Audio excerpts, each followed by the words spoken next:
La paz del Señor. Muy buenos días, mi querida alma contemplativa. Estamos hoy a miércoles 16 de agosto. El Evangelio es de San Mateo, capítulo 18, versículos 15 al 20.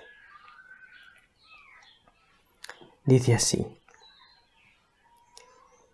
En aquel tiempo dijo Jesús a sus discípulos: Si tu hermano peca contra ti, repréndelo estando los dos a solas. Si te hace caso, has salvado a tu hermano.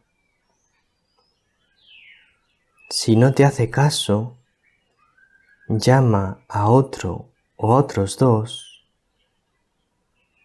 para que todo el asunto quede confirmado por boca de 2 o 3 testigos. Si no les hace caso, díselo a la comunidad. Y si no hace caso ni siquiera a la comunidad, considéralo como un pagano o un publicano. En verdad os digo que todo lo que atéis en la tierra quedará atado en los cielos, y todo lo que desatéis en la tierra quedará desatado en los cielos. Os digo además que si 2 de vosotros se ponen de acuerdo en la tierra para pedir algo, se lo dará mi Padre que está en los cielos. Porque donde 2 o 3 están reunidos en mi nombre, allí estoy yo en medio de ellos.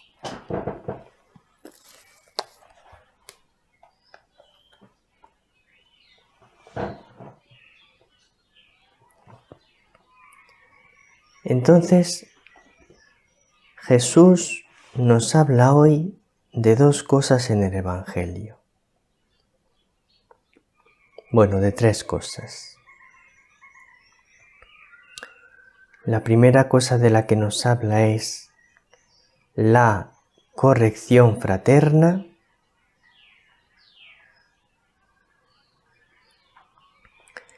La segunda cosa de la que nos habla es el poder de la Iglesia, el poder espiritual de la Iglesia. Y la tercera cosa de la que nos habla es el poder de la oración comunitaria.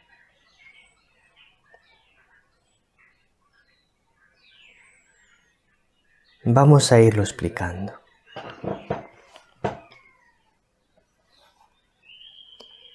Si tu hermano peca contra ti, repréndelo estando los dos a solas.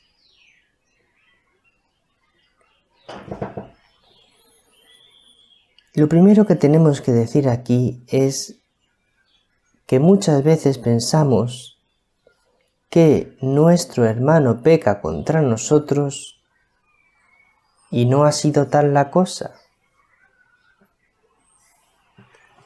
Muchas veces nos sentimos víctimas y no somos víctimas, porque nos hacemos las víctimas de manera errónea.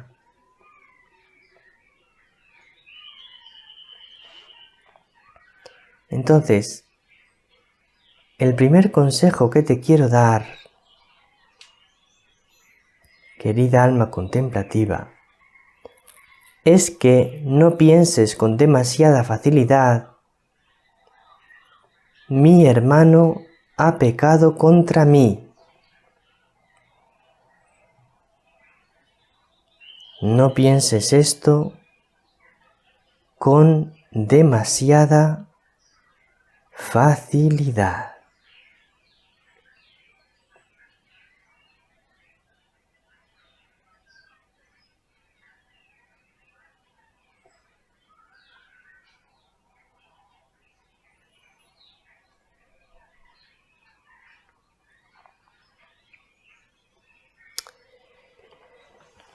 Muchas veces se produce una tensión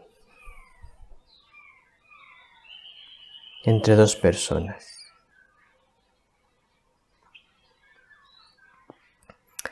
La mayoría de las veces que se produce una tensión entre dos personas,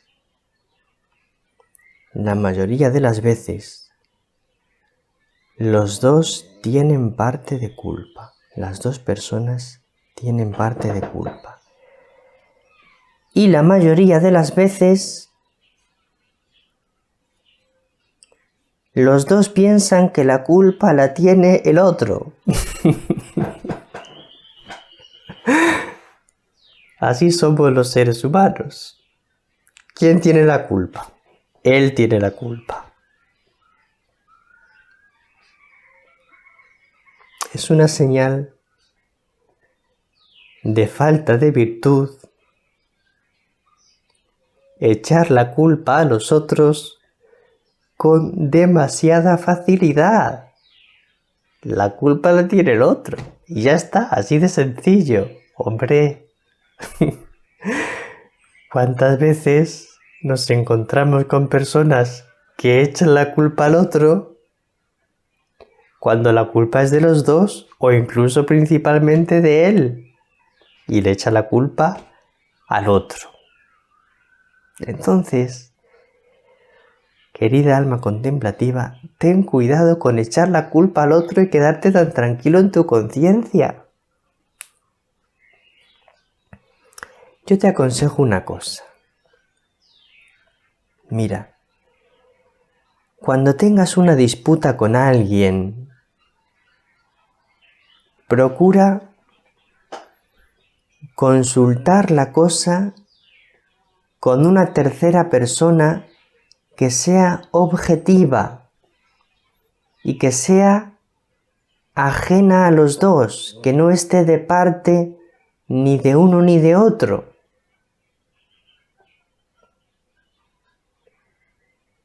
Porque muchas veces tú no lo vas a ver con objetividad, porque nosotros no somos buenos jueces de nosotros mismos. Y tampoco somos buenos jueces de nuestras propias causas, de las cosas que nos afectan a nosotros, porque muchas veces estamos cegados por diferentes cosas.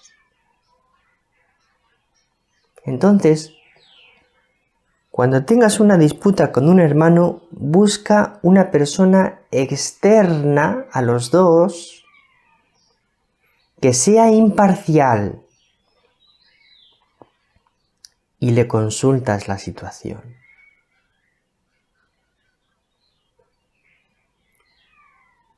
Entonces, si esa persona te dice, mira, tenéis parte de culpa los dos, que es lo que pasa la mayoría de las veces, que tienen parte de culpa los dos, entonces, sé pronto, si tenéis parte de culpa los dos, sé pronto a pedir perdón. Porque no solo tienes que pedir perdón cuando toda la culpa la tienes tú. También puedes pedir perdón cuando tú tienes parte de culpa. Es más generoso el que da el paso de pedir perdón. Muchas veces dos personas se enemistan y duran mucho tiempo enemistadas porque ninguna de las dos quiere dar el paso de pedir perdón. Ninguna de las dos quiere doblegar su ego. Y muchas veces incluso están deseando volver a la amistad porque son amigos. Pero por no doblegar su ego, no vuelven a la amistad. Tú ten el coraje y la virtud de dar el primer paso, de pedir perdón. Entonces se pondrán tan contentos el Señor y María.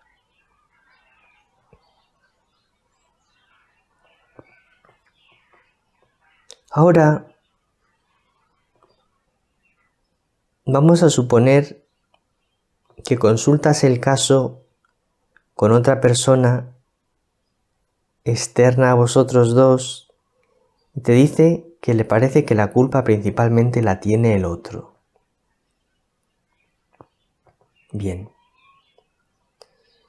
Si la culpa principalmente la tiene el otro, entonces Jesús lo que te aconseja es que le corrijas con amor, a solas los dos. Mira, si no vas a ser capaz de corregir con amor, no corrijas. Muchas veces camuflamos la venganza de corrección. Es que voy a corregir a mi hermano por su bien, porque dice Jesús que corrijamos. Y lo que haces no es corregir, y mucho menos con amor. Lo que haces es echárselo en cara.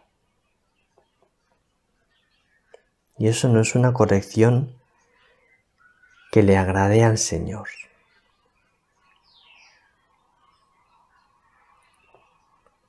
Tienes que corregir con amor, a solas.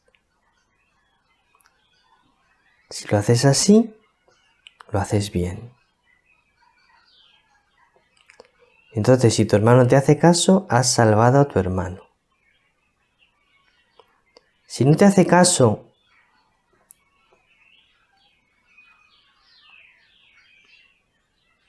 díselo en presencia de dos o tres testigos, a ver si así hace caso.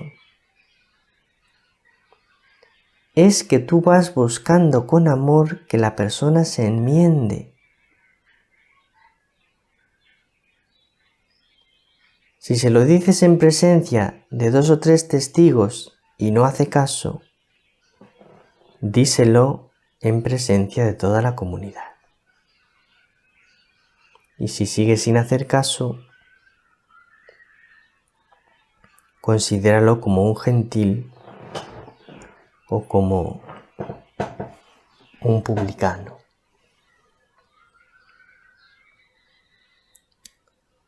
Bien, vamos a pasar a otra cosa. Dice, si dos de vosotros se ponen de acuerdo en la tierra para pedir algo, se lo dará mi Padre que está en los cielos. Porque donde dos o tres están reunidos en mi nombre, allí estoy yo en medio de ellos. Aquí nos está diciendo Jesús dos cosas. La primera, el gran poder de la oración en común.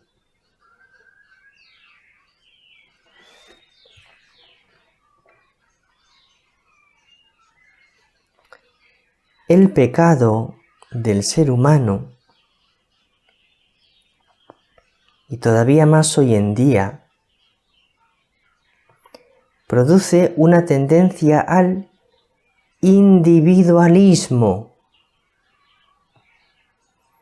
a cerrarnos en nosotros mismos, a contar solo con nosotros mismos, a hacerlo todo solo por nuestra cuenta.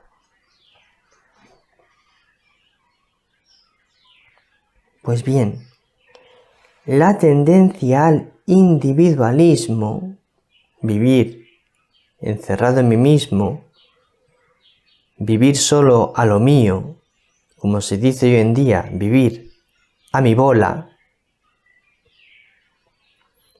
la tendencia al individualismo Jesús quiere combatirla de 1000 maneras.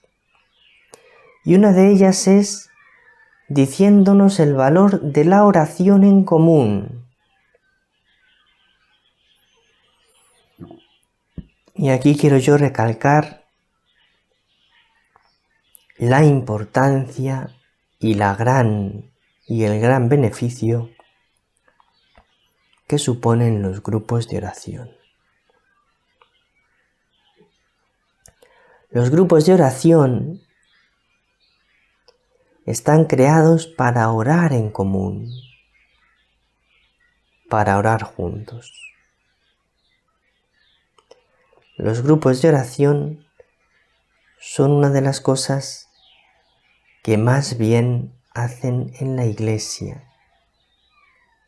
Los grupos de oración son una de las cosas que más bien hace en el mundo.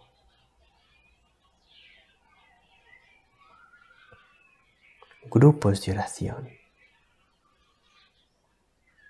Yo te animo mucho a que pertenezcas a un grupo de oración. Te animo mucho a que ores con otros. Y dice el Señor que cuando un grupo se reúne para orar, lo que pidan el Señor se lo concederá. Cuando 2 de vosotros se ponen de acuerdo en la tierra para pedir algo, se lo dará mi Padre que está en los cielos. Pues nada más por hoy. Un abrazo muy grande. El Señor te bendiga. María te bendiga.